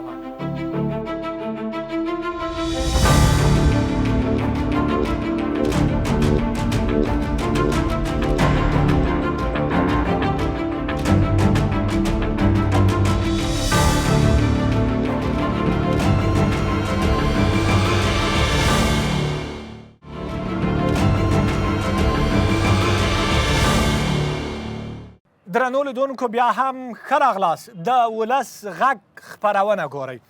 راځو بیا هم مصطفی صاحب ته چې مهم مسایل ورسره دي. مصطفی صاحب یو مسله دلته د تورخم بندر شتون دی، دغې حکومت ته څومره عایدات ترې راځي که په ټولیز توګه راته ووایاستې؟ تورخم بندر خو د افغانستان د مهمو بندرونو څخه دی.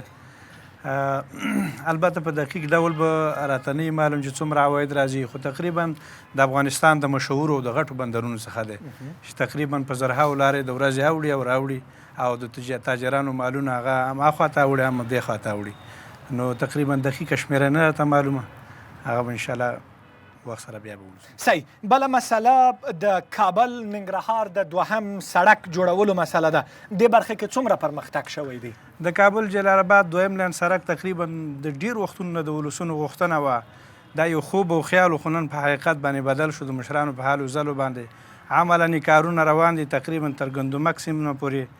د هغې د نقشې او دغه د بوکلینونو کار روان دی چې مسیر معلوم شوی دی. تقریبا د خاکی جبار طرف نه کار پرې روان دی. 2 کاله ټیم یې ورکړی دی دپاره چې په 2 کالونو کې دې سړک کارونه تکمیل شي. کارونه یې ښه په تیزۍ سره روان دي. انشاءالله که دغه سړک چېرته سر ته ورسېده نو زموږ ولسونه به د ډېرو ستونزو مشکلاتو نه خلاص شي او په دغه مسیر پراته خلکو ته به د کار زمینه برابره شي. همدارنګه به د ترافیکي حادثاتو نه خلاص شو. ترانزیت په برخه کې، اقتصاد برخه کې دغه سړک د مشرقي زون دپاره او بیا د ټول افغانستان دپاره یو مهم رول ادا کوي. صحیح. مصطفی صاحب د ننګرهار لپاره مهم ستراتیژیک پلانونه څه دي؟ د ننګرهار لپاره مهم او ستراتیژیک پلانونه خو دغه تقریبا عملاً اوس یو روان دی او د هغې نه وروسته د ښار جوړونې نوي ښار دپاره تقریبا چې موږ نوی ښار جوړوو د هغې دپاره 80,000 جریبه ځمکه هغه مختص شوې ده. عملاً کارونه روان دي. د ښار د وسعت دپاره م عملاً کارونه روان کړي دي چې د کابل اډې د کانال ځمکه ده هغې ته یو څه اصناف انتقال کړو. د هغې برخه کې د هغې نه لاندې د ښار په لاندې څنډه سیند غاړه کې یو 40 متره سړک دی چې تقریبا د درونټې نه شروع تر سمرخیلو پورې دغې باندې م سروې او ډیزاین روان دی. انشاءالله داخلي بودیجې نه به دغه سړک هم انشاءالله پر روان کال کې د عملي کارونه شروع شي. نور په عموم کې تقریبا ډېر کارونه داسې دي چې د ننګرهار دپاره په نظر کې نیول شوي دي خو البته خپلو امکاناتو ته به ګورو د امکانات سره موافق به رفتار وکړو. مننه. شریف صاحب بله مهمه مسله په ننګرهار کې د ګزړ مسله ده او د واکسین مسله ده. په دې برخه کې څه سوي دي؟ د واکسین او د ګزړ په برخه کې تاسو ته بهتر معلوم ده چې زمونږ د واکسین مخکې کمپین پیښ و 3 ورځې وو اوس هم 4 ورځو له وغځولو او په دې کې 9,900 کارمندان کار کوي چې په دې کې اکثره زنانه واکسیناتوران دي چې په دې کې کار کوي. نو دې دپاره وخت په وخت باندې موږ خپل ټیمونه لګلي 11 قسم ته واکسینونه دي چې هغه موږ وخت په وخت باندې کلینیکونو کې فري ولس ته ورکوو. همداسې په عام سکتورو کلینیکونو کې موږ د واکسینونه ورکوو. ربسي واکسین دی، شري واکسین دی، میزل واکسین دی. دا هغه واکسینونه دي چې قیمتي واکسینونه دي ولس دپاره یوې وقایه دپاره ورکوو چې ولس یا ګوزړ باندې یا په داسې امراضو باندې اخته نه شي او مخکې دفع وشي. د ګوزړ پیښې په ننګرهار ولایت کې شته؟ فلحال د شپږو 7 میاشتو نه رادېخوا موږ خوشخبري ده موږ داسې پیښه په ننګرهار کې نه لرو او زیاتې پیښې چې دلته ثبت کېږي هغه د فرضي کرښې نه اخوا نه مهاجرین راځي. اکثره سمپلونه چې ثابت شوي دي د هغو خلکو مهاجرو د وجې نه دلته هغه ثبت شوي دي.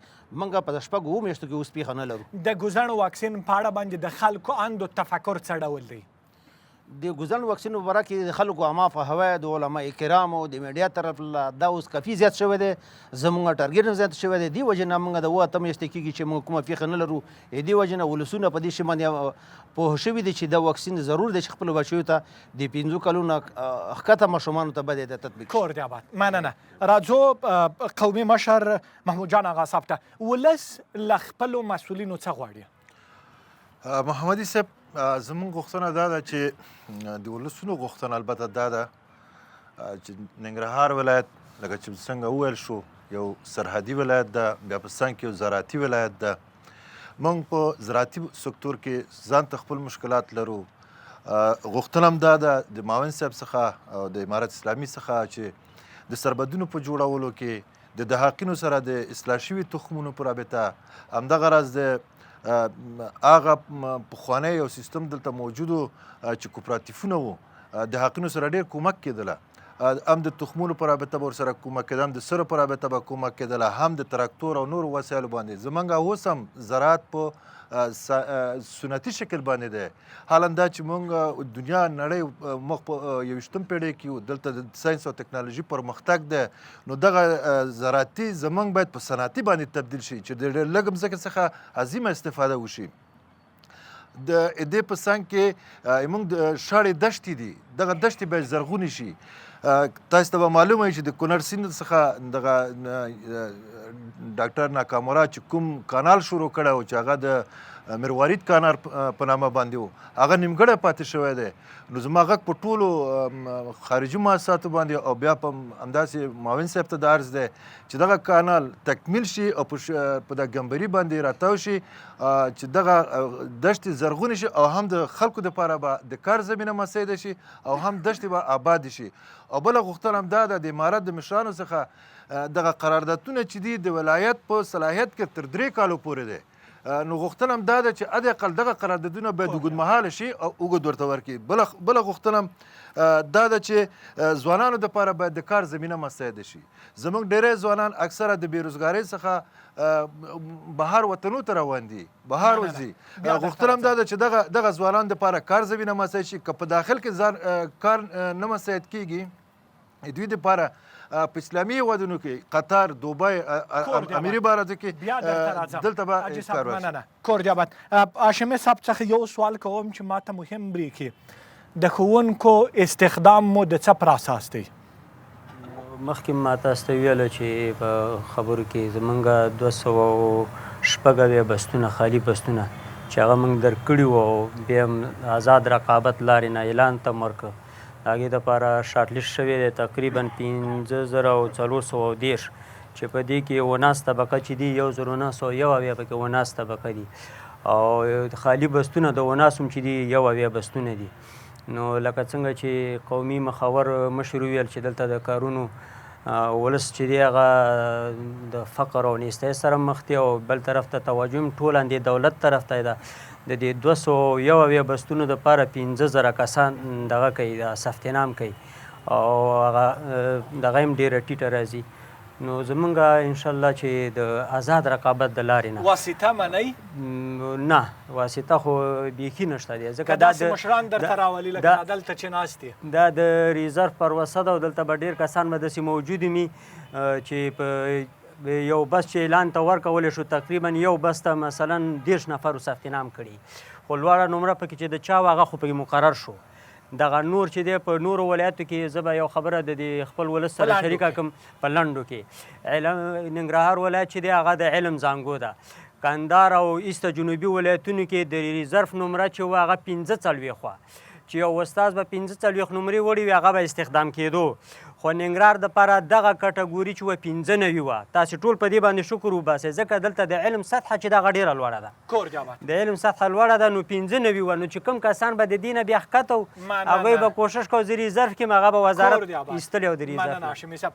راځو ولس ته د ولس ما د دې حاجي صاحب سره واده کړې وه په دغه په درېیم قطار کې حاجي صاحب دی دې ته مایک واروړئ بسم الله الرحمن الرحیم د محترم والی صاحب او د پوهنې رئیس صاحب د عامې روغتیا رئیس صاحب او د محترم سپینګیري حاجي صاحب په اجازه او د راغلو ښاغلو ټولو په اجازه باندې زما فقط یو سوال دی او هغه هم د والي صاحب نه دی او د ده په واک کې دی مهرباني د ریاست معارف او د ننګرهار د ښار د ښاري پوهنې مربوط ټول مکاتب و معاش د بلې میاشتې په 20 تاریخ په 25 تاریخ اجرا کیږي او والی صاحب ته دا زه په ډاګه وایم چې موږ د دې توان نه لرو چې د بلې میاشتې تر 25 تاریخه پورې موږ خپل کور نفقه کړو کور دې آباد مننه نو د ده نه دا خواهش دی چې د موږ د بلې میاشتې په 5 تاریخ یا په 6 تاریخ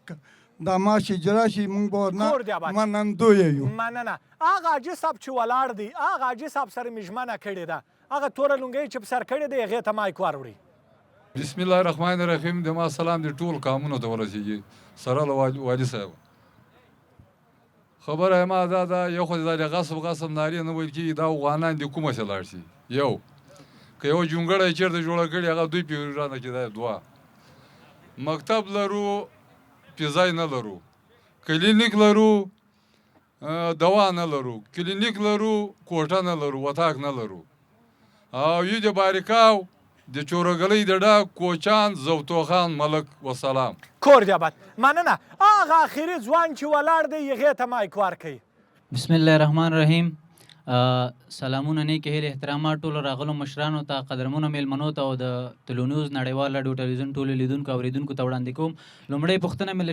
شریفي صاحب څخه دا ده چې ګڼ شمېر محصلین زمونږ د طبي علومو څخه فارغان دي، خو زمونږ په دغه ډیپلومونو او ترانسکریپونو کې مشکل دی، ځکه مونږ فارغان یو اکثره ډېر ځوانان دلته ناست له دې مشکل سره به مخامخ وي چې زمونږ ترانسکریپونه په وخت او ډیپلومونه په وخت نه راځي، نو دغه مونږ د مشکل سره مخامخ کړي یو. بله پوښتنه مې د پوهنې په بخش کې ده، د معرف په بخش کې ده. نو مونږ ګڼ شمېر ښوونځي لرو، لنډ مثال د دارونټې په سیمه کې دی چې اوومې ناحیې مربوط کیږي، چې هلته مکتب شته دی خو سرپناه نه لري، زده کوونکي په باران کې په طوفان کې هیڅ کوم لاسرسی دې نه لري. یوه پوښتنه، فقط یوه پوښتنه بله یو پوښتنه نه سو کولی، دغې کس ته هغه ورکوي. یو پوښتنه که چا زیاته کړله مایک پې قطع کوو. یوه پوښتنه. ټولو مشرانو راغلو میلمنو ته السلام علیکم ورحمت الله وبرکاتو. الف خان ما د بټي کوټ ولسوالۍ د کوچي قومونو په استازیتوب باندې د رئیس معاون غوښتنه د موږ دا ده چې د بټي کوټ ولسوالۍ د چاردۍ للمه سیمه کې تقریبا 2.5 زره کورونه اوسېږي، چې زمونږ یوه لیسه د دراني لیسې په نوم باندې ده، چې ژمنې راسره شوې وې او منظوري هم شوې ده چې د هغې تعمیر تر اوسه پورې نشته او شاګردان تر شنه اسمان لاندې شپې ورځې تېروي. کور دی آباد. بل مننه. بل متوسطي دي باید چې دا موږ ته لیسې شي، د شاګردانو نفوس ډېر زیات ده. غواړو موږ غوښتنه د موږ دا د پوهنې رئیس صاحب نه چې دا موږ ته لیسې شي. کور دی آباد. مننه. دغه کس چې ولاړ دی، نه دا شاته دی، تسبیح چې په لاس کې دي. سلامونه د میز ټولو ګډونوالو ښاغلو لیدونکو ته. خوښ یم چې د ولس غږ برنامې کې عضویت لرم او دا د اوسني نظام یو ښه لاسته راوړنه ګڼم چې ولسونه خپل غږونه مخامخ تاسو سره شریکوي. لومړی په کل کې د ننګرهار ښاروالۍ نه مننه کوم چې یو څه کارونه روان کړي دي، خو اشاره یوې نقطې ته کوم چې اوومه ناحیه د درونټې سیمه د دې ښار دروازه ده او دلته ډېر زیات سیلانیان راځي او د دې ننګرهار همیشه بهار نه لیدنه کې زیاتره موسمي وخت کې راځي. زموږ دویم لاین سړک چې تقریبا 15 کاله کېږي همداسې پروت ده او دلته ډېره زیاته ګڼه ګوڼه وي. هیلهمند یم له ښاروالۍ مقام نه او د ننګرهار ولایت له مسؤلینو نه چې دغه دویم لاین سړک چارې له خیره زر تر زره بشپړې کړي تر څو دغه ګڼه ګوڼې مخنیوی ونشي. او یوه خبره بله چې که چیرې په ډرونټې کې همدغه دلته یو ښایسته دروازه نصبه کړي د ننګرهار د ښه راغلاست لپاره د یو ښه لاسته راوړنه برابروي. هغه شا کې آخر ځوان څه دی، هغه چې تورې جامې پر تن باندې دي، هغه شا کې ځوان، هغه شاد ځوان. د هر څه نه مخکې ټولو مشرانو ته السلام علیکم ورحمت الله وبرکاته. لکه څرنګه چې زه محمد داود علیزی د پوهان غضنفر د ننګرهار د روغتیایي علومو انسټیټیوټ برحاله محصل یم، د عامې روغتیا رئیس نه موږ ډېر خوشحاله یو. واقعیت چې کله موږ ورغلي یو موږ کوم وړاندیز ورته کړی ده د موږ ته حل کړی، خو یوه هیله ترې لرو، یوه تقاضا ترې لرو چې کوم محصلین چې زموږ تېره دوره فارغه شو، اوس دغه زموږ اخري سمسټر ده، موږ فارغېږو، موږ ته زمینه زه د فزیوتراپۍ څانګې برحاله محصل یم، نو موږ ته د زمینه د دندې باید برابره شي. کور دی آباد. مننه. دغه ځوان سره مې واده کړې وه، دا زیړه کورتۍ یې چې اغوستې ده. ډېره زیاته مننه چې وخت مو راکړه.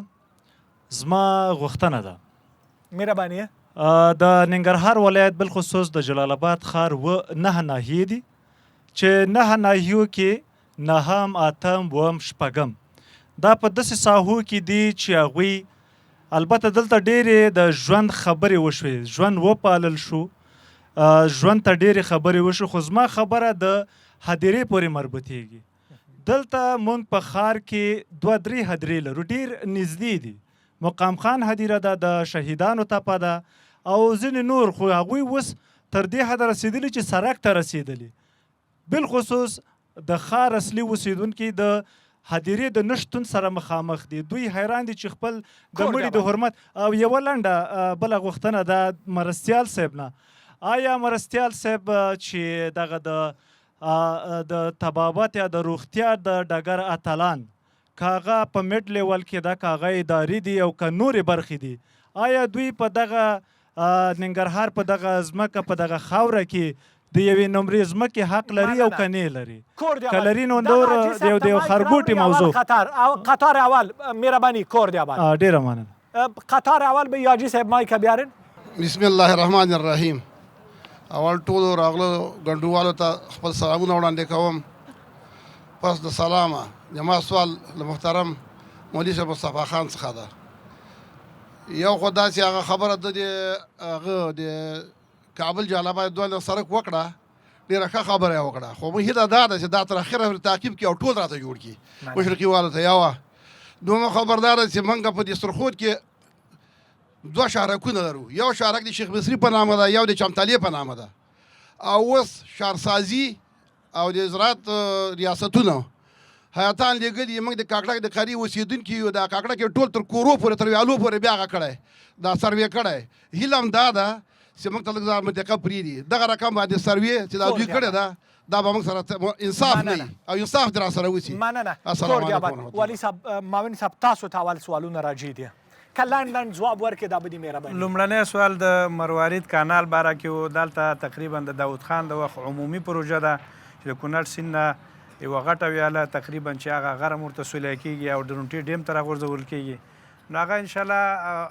غټه د افغانستان ته سطحې پروژه ده هغې باره کې مخکې خبره وکړه وخت سره او امکانات ته کتو باندې انشاءالله هغه سر ته ورسېږي دویم د بېروزګارۍ د مخنیوي په باب باندې به دومره خبره درته وکړم چې امیرالمؤمنین شیخ صاحب د صنعت او تجارت دپاره د کارخانو دپاره 100,000 جریبه ځمکه فرمان ورکړی دی نن مراحل ختم شو عملا زما په امضا باندې مرکز ته لاړه د ځمکې سکیچ کروکي هر څه وشو انشاءالله دا کارخانې که چېرته شروع شي عملا نو ډېرو هیوادوالو ته پکې د کار زمینه برابرېږي بېروزګاري به انشاءالله ختمه شي بله موضوع د مکاتبو د معاش موضوع د معاش ستونزه د ټولو اداراتو دا عمومي ده یو څه ستونزه شته دی البته مالیې وزارت هغه ستونزه تخنیکي ستونزه یاده کړې دغه معاشات به د ټولو اداراتو انشاءالله په وخت باندې وشي دویمه د غصب موضوع هغه حاجي صاحب یاده کړه ما درته مخکې وي دولت د اشخاصو ځمکې نه غصب کوي نه یې ترې لاندې کوي البته که د دولت خپل ملکیت نو بیا حق لري چې دولت په اجاره یې ورکړي پلان پرې تطبیق کړي که یو چا ته یې مفته ورکړي که بالمعاوضه یې ورکړي هغه د دولت خپل پلانونه دي ښاري پراختیا د رونټې دویم لاین سړک باره کې ورور غوښتنه وکړه ښاروالۍ سره دا موضوع شریکه شوې ده انشاءالله امکاناتو په کتو باندې حق اولیت هم دې ته ورکوو د رونټه کې اوس عملا د ښاروالۍ له خوا نه کار روان دی چې هلته سړک پراخه شي هلته د 4 دروازو دپاره موږ په دغه باندې مجلس کړی دی نو هغه که د ښاروالۍ د لارې و او که مرکز ته د پیشنهاد لارې و او که دغسې د افغانستان په سطح باندې د تاجرانو ورونو لارې انشاءالله د 4 دروازې به جوړېږي صحیح د ښاري پراختیا مسله بله وه د ښاري پراختیا باره کې خو ما مخکې هم درته انشاءالله هغې دپاره 8000 جریبه ځمکه انتخاب شوې ده کارونه خلاص یي هغې باندې هم کارونه شروع شي داخل کې ګډوډۍ او ګڼه ګوڼه دې دپاره هم کار روان دی هدیره دریم دغه ورور چې د هدیرې باب باندې غوښتنه وکړه کولی شي د ننګرهار ولسونه او بیا خصوصا ښاریان راشي هغوی د غوښتنه وکړي د عریضې په شکل باندې موږ به د دوی غوښتنې ته انشاءالله مثبت ځواب ووایو څلورم حاجي صاحب غوښتنه وکړه چې دغه شارکونه دغه د مهاجرینو دپاره کوم شارکونه چې دا غځېږي لاندې تر کلو کورونو پورې نو دا په دولتي ساحاتو کې غځېږي نه د اشخاصو په ساحاتو کې خو بیا هم انشاءالله موږ په دې باندې خبره کوو ننګرهار داسې د پرنفوسه د ځمکې کمې دي او د ننګرهار د هغه خلکو دپاره چې د هیوادونو څخه راستانه شوي مهاجر ورونو لپاره 40,000 نمرې هغه د مشرتابه په فرمان باندې راغلی دغه فرمان عملا یو سروې روانه ده د شهرسازۍ ریاست له خوا نه انشاءالله د دغه نمرو توزیع به نو ډېره زر شروع شي مننه رئیس صاحب تاسو نه هغه محصل پوښتنه کړې وه دغه محصل باره کې زه خبره کوم مخکې د فلم په باره کې که په جمهوریت کې هر څه ستونزه اوس ستونزه نشته ده که دی څه ستونزه لري دوی که هر څه ستونزه لري راځي موږ سره شریک کړي موږ ورته ځواب یایو بله مسله د کارموندنې په برخه کې وه نو د کارموندنې په باره کې خو تاسو ته ما وویل چې موږ عملا په تخصصي برخه کې هغې غوښتنه دا وه چې په خپله تخصصي برخه کې ورته کار پیدا سي تخصصي برخه کې دا خبره هم ماته وکړه چې موږ په ننګرهار کې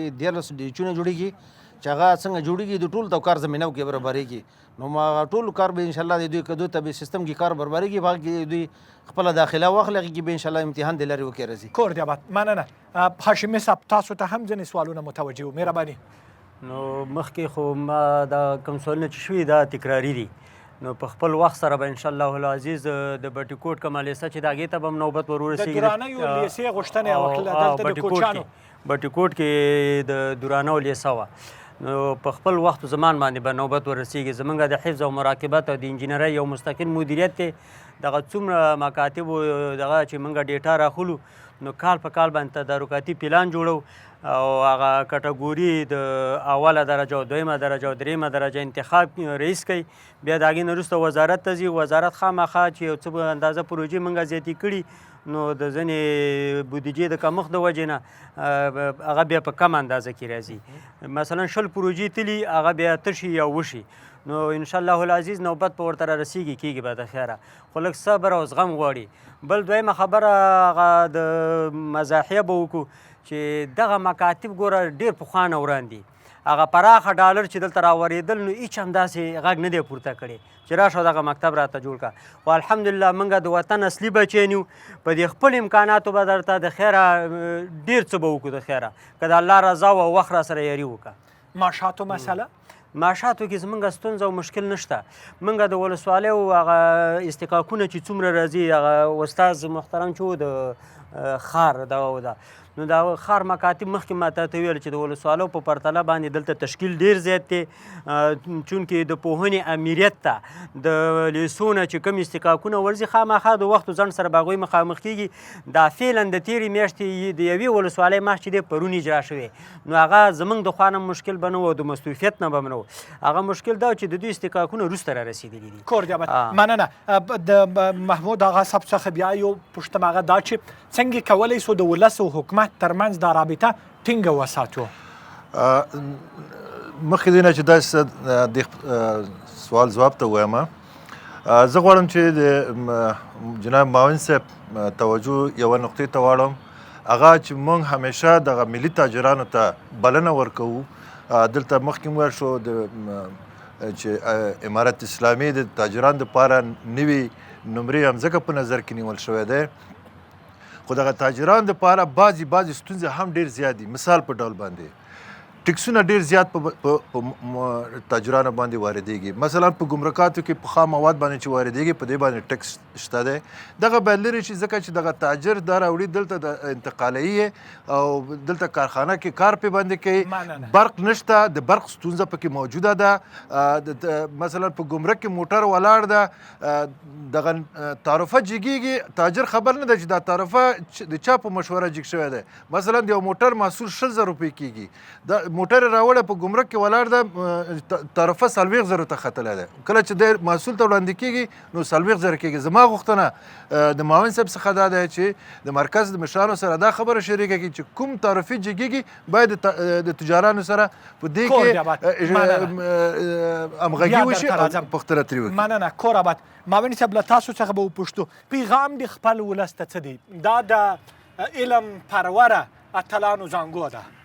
ولس ته پیغام دا د ستونزې په عموم کې موجودې دي د دې نه انکار نشو کولی. البته ما مخکې هم درته وویل چې زموږ تکیه ټوله په داخلي عوایدو ده. دا کومې ستونزې او مشکلات چې تاسو یاد کړل دا موږ تاییدوو دې ستونزې ته به رسیدګي کوو د امکاناتو په کتو باندې.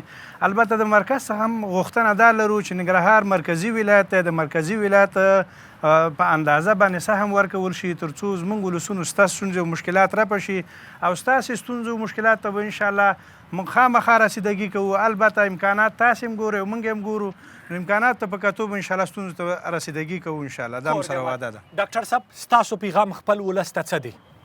ما خو ولس ته دا پیغام دی چې انشاءالله ولس د هر ځای ته چې د دوی صحت کې ضرورت لري هغې ته موږ رسیدګي کوو.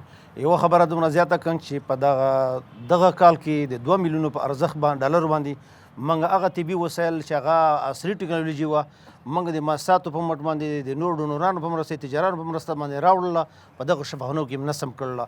هغه معیاري خدمت چې هغه د دوی ته نه محروم دی هغه انشاءالله دوی له موږ وړاندې کوو. صحیح. یو څه چې پاتې سول هغه د تجارانو مسلې ته هم که یو ځواب ووایي زموږ قومي مشر پوښتنه کړې وه دغه 20,000 جریبه ځمکه چې کوم فرمان باندې راغلې ده دا ملکیتاً تاجرانو ته ورکول کېږي د آینده وخت لپاره به تاجر نه ټکس نه اخیستل کېږي. البته په ګمرکاتو کې چې کومه مالیه د تاجرانو څخه اخیستل کېږي هغه د امارت اسلامي عمومي لایحه ده. انشاءالله موږ به دغه موضوع ته رسیدګي وکړو څنګه چې ملک صاحب خبره وکړه دغه موضوع به انشاءالله بررسي کړو که رښتیا هم دغه ستونزه موجوده وه لکه څنګه چې ملک صاحب رسیدګي به وکړو زموږ په وسه نه مرکز سره به شریک وي حل لاره به ورته پیدا کړو. کور دی آباد. مننه. د پوهنې برخه او د پوهنې ټاټوبی مرستیال یې څه ژمنه ورکوي خپل ولس ته؟ نو ژمنه خو لویه دا ورکوو چې مخکې د شهادتنامو هغه سیستم چې ډېر زیات کمزوری و د جمهوریت ټولې شهادتنامې ډب پاتې دي د فتح نه راوروسته څومره فارغین چې دي د کال په کال د نتایجو د خلاصېدو سره د وزارت نه انټري سیستم د شهادتنامو وي خو آینده کې به د سیپارچو او د شهادتنامو د کاغذي شکل به نه وي چې موږ ته یو څوک راشي او بس آنلاین سیستم به د خیره برابریږي هم د شاګرد دپاره او هم د استاز دپاره د سوانو دا ټول سیستمونه به د خیره جوړیږي او زموږ او ستاسې وخت به بې ځایه کیږي نه کور دی آباد وروستی پیغام دی او غوښتنه دی له مسؤلینو او دغې ولس څخه څه ده اول خو د ولسونو نه زما غوښتنه دا ده چې د خپل د آبادۍ د خپل د ښار پاکوالی په نظافت کې د ښاروالۍ سره او د ښاروالۍ د کارکوونکو سره همغږي شي ځکه چې ښار پاکي د یو ښه فرهنګ نمایندګي کوي همدغه راز د تاسو څنګه چې پوهیږئ مکتب مدرسه پوهنتون دا زموږ دپاره یو حیثیت لري زموږ بچیان هم په مکتب کې تعلیم کوي هم په مدرسه کې تعلیم کوي هم په پوهنتون کې د دوی دپاره عصري نصاب غواړو ښه نصاب غواړو متوازن انکشاف غواړو چې په یو اندازه باندې انکشاف وکړي دغه راز هغه محصلین چې په پوهنتون کې دي د ننګرهار په پوهنتون کې دي دا خبره به لږ تاسو ته به یاده کړم چې دغه محصلین ډېر د نورو ولایاتو څخه راغلي دلته دلایلي مشکل موږ لرو دغه محصلین اکثر په شخصي پارتمانونو کې ژوند کوي نو دوی دپاره دلایلي بندوبست او پروګرام باید جوړ شي زموږ غوښتنه د مسؤلینو څخه د مشرانو څخه دا ده کور دی آباد زما سره په دلته په سټیج باندې درنو میلمنو رئیس صاحبانو جناب معاون صاحب او قومي مشر له تاسو څخه یوه نړۍ مننه درنه ولسه چې په وروستیو شیبو پورې را سره ناست وئ له تاسو څخه هم د زړه له تله مننه کوم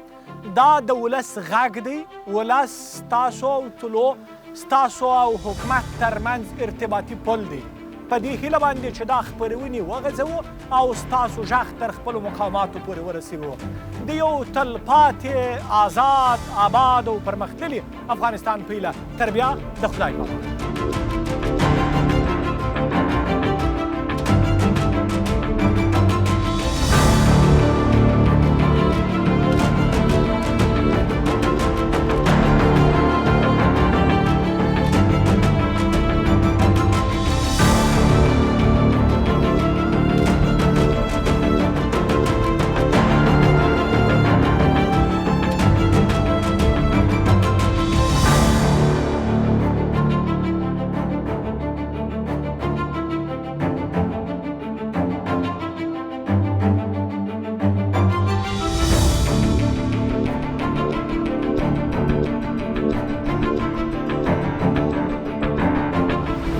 حکومت څخه غواړم چې معلولینو معاشات د عامه نظم ترانسپورټ سیستم برابر کړي ځوانانو لپاره د کار زمینه برابر کړي